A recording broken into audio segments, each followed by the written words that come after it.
Gen 2 garage's truck just got dropped off. We're putting a more racing chassis kit in it for one of these OBS's. They did a very nice job at the packaging as far as shipping goes. Straps actually screw it down and they band it. A lot of companies just use saran wrap and saran wrap the whole pallet. But I like the way they do this, a little bit more of a secure load. Back window's removed. The bars are going to end up going through there. And More Racing Chassis has a video on how to install this. So we're going to kind of bounce off of that. When it comes to kits, you kind of want to go off of their instructions just because the way they designed it and stuff. If you try to go off on your own, you'll probably make it not fit. We went ahead and unpackaged everything. Now I'm going to move to cleaning the main hoop up. Get that ready to get measured and installed. The adhesive on it is always the biggest pain getting off tubing. It don't stick when you want it to. When you don't want it to stick, it's holding the Grand Canyon together. Maybe this is equivalent to like junk mail. Just takes up space and unwelcome.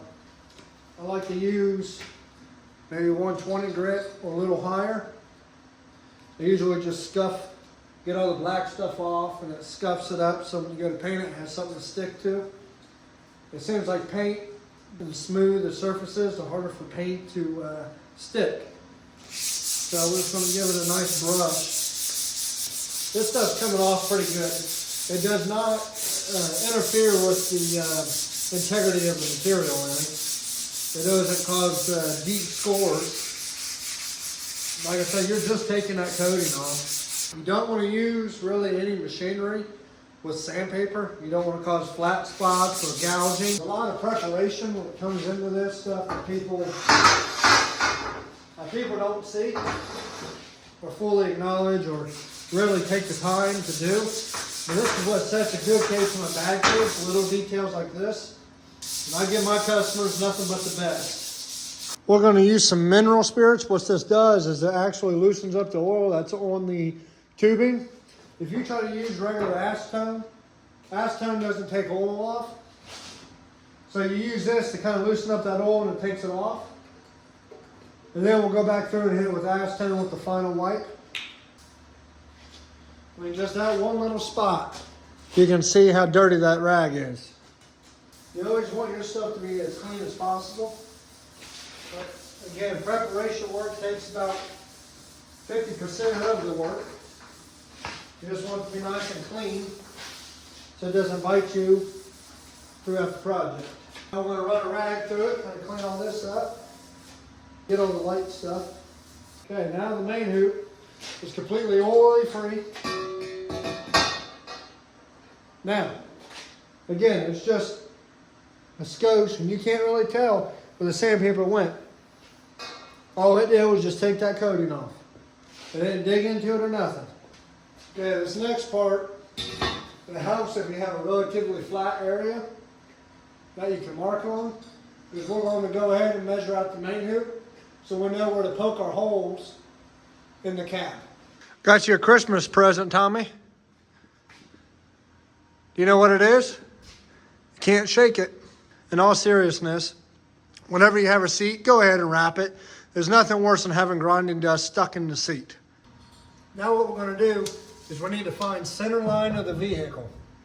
So just pick two spots that you know are the same on both sides. And don't mark on the customer's vehicles. Use masking tape. There's a reason why it's cheap. Do all your marking on tape because it won't hurt nothing, especially masking tape. It's cheap and easy to come off.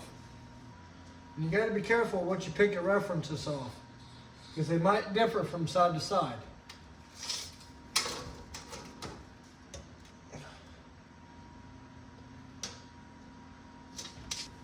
When you're finding center line in your vehicle, always measure off different things. check it maybe 4 different ways, so that way you know that it's centered. Okay, so now we're going to find center line up here, just so we have a reference before we get all tangled up.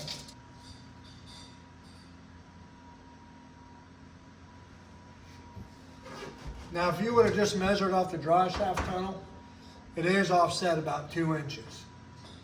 And if you try to measure the cage off of that, you're going to be 2 inches off. So again, it's imperative for you to take measurements in different spots so you know your center lines are correct, no matter where you pull from. It's always best to do the outside edges. So now, we're going to move over back to the main hoop, and we're going to lay it out there. We'll say 41 1/4 to the top of the main hoop from a pocket. And the reason why we measured the way we just did from the floor to the top is, if you notice, the main hoop tapers in there. So we want to know what is the width at the desired height. In this case, it's 41 1/4. So we need to measure from the top of the main hoop, which I put it flush on the edge of the table. We need to measure 41 1/4 down on both sides and measure across. That will dictate where we need to poke our holes in the floor. We're 62 1/2 where it needs to go through the floor. Now we're going to go ahead and take the pneumatic flap disc. Just going to polish up the ends, because that's where we're going to weld. We're going to clean the inside. Since it was laser cut, we're going to go ahead and clean all that out, just so it doesn't make the weld dirty when it goes to weld.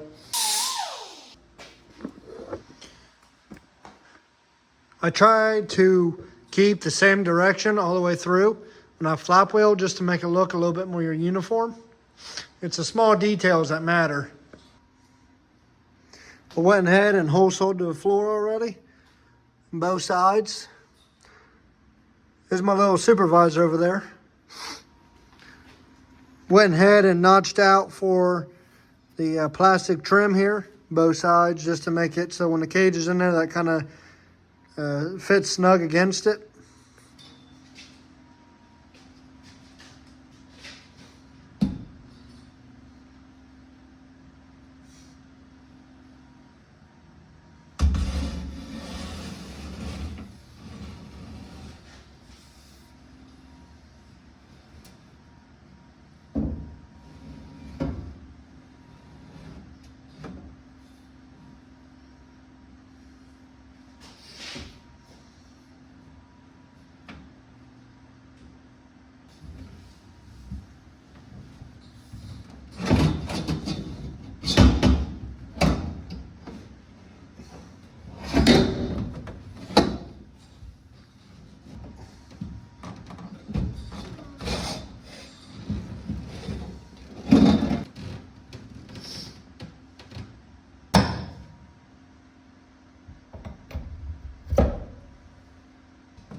Square of the car.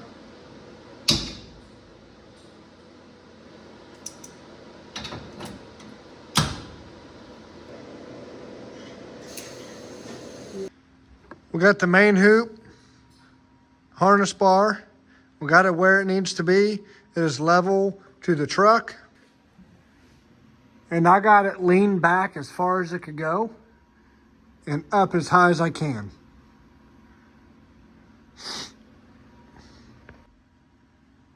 If anyone is installing more race chassis, here's some more numbers. They have a really good video on their channel, but just to add a little bit more information, if we take a straight edge and lay it flat on here until it stops over, it is 1 7/16 inches. And then from the center of this bolt hole over is going to be 2 13/16. Also in the kit, they provide little caps for the outriggers. What a lot of guys would do, they'll just put them on there and just flat weld it. I'm going to show you something a little more gangster than that to help you make it look a lot nicer when you go to weld it. We're going to put a small bevel around the edge. And then we're going to take this to the disc sander as well. We're going to clean up with the laser, cut these out. So it's a much cleaner weld. Don't have to do nothing fancy. Just a small little bevel is just fine. Just enough so the bead can lay down there a little flatter. Going ahead and doing the outriggers. I got it ground on the frame where it needs to go. You can see it's sticking through the floor. Right where the outrigger needs to land, we gotta fill a hole. So what I'm doing is whatever these things are called, finger clamps I call them, with a aluminum backing. And we're just gonna weld that circle. Steel will not stick to aluminum. So whenever you gotta fill a hole, you can use a piece of aluminum. Just to piss the internet off, we're gonna put a chromium on an impact.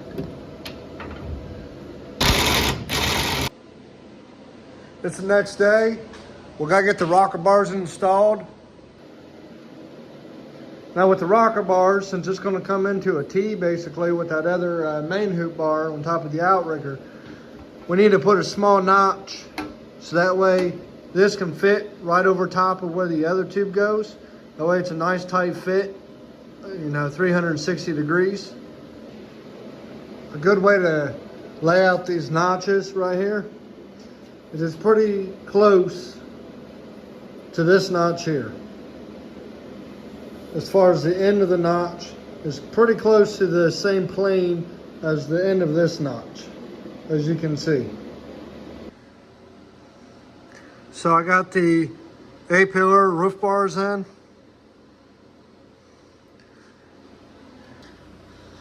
Got the outriggers and the rocker bars installed. Now we're moving into the rear down tubes. Again, I can't stress this enough. When you're gonna mark out stuff, if you're doing cage work, body work, doesn't matter, try to use masking tape.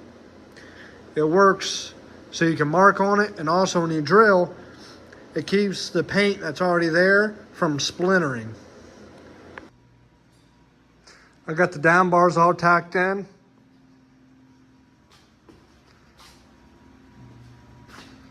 Everything is tacked in, the cage is ready to be dropped. We'll worry about the dash bar and door bars once the cage comes back up. It's a little easier to drop it when there's no bars in the way, so that way you can get it further down to the ground. Make sure you're high enough off the ground, that way you can actually drop the cage. The only thing you'll have to end up doing is the only thing you have to do is cut the tacks on the outriggers to the frame and cut the tacks to the down tube on the frame. Anytime you're welding up there, always put something. I use a piece of brass in behind the cage and the headliner so you're not burning anything. Well, I welded everything I could. Now we need to drop it.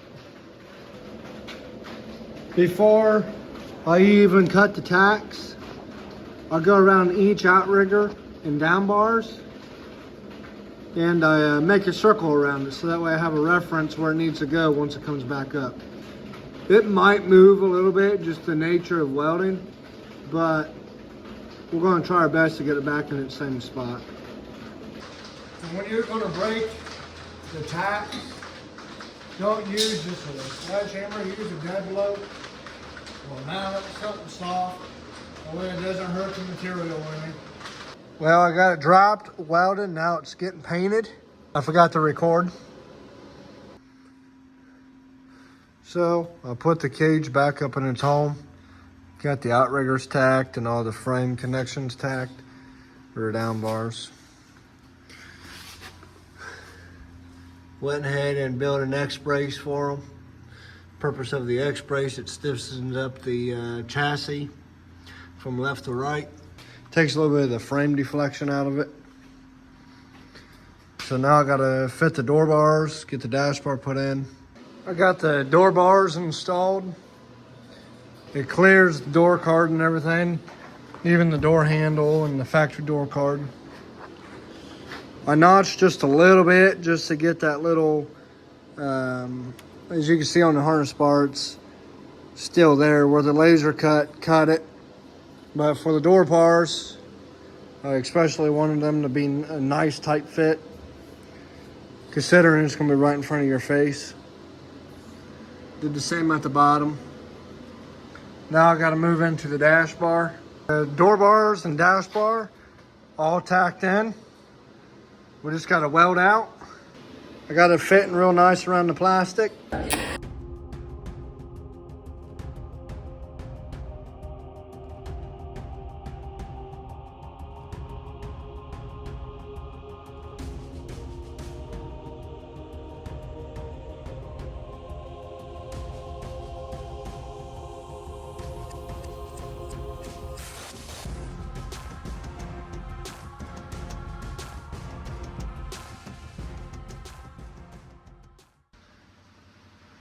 Well, I got the truck all welded up. It's done. It's ready to be shipped out. He's on his way to pick it up now. The cage came out pretty good. I'm happy with the outcome.